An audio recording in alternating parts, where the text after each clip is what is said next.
Let the good times roll and enjoy how the Mini Parking Assistant parks your car for you.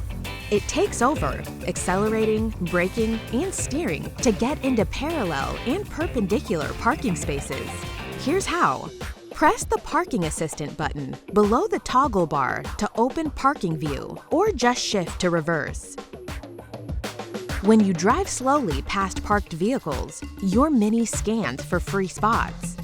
The Parking Assistant will then suggest parking spaces and maneuvers on the display and head-up display.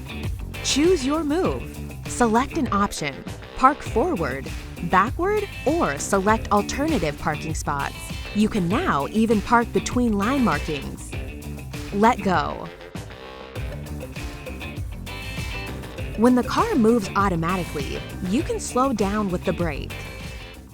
Lean back and check out our other how-to videos for more about your Mini.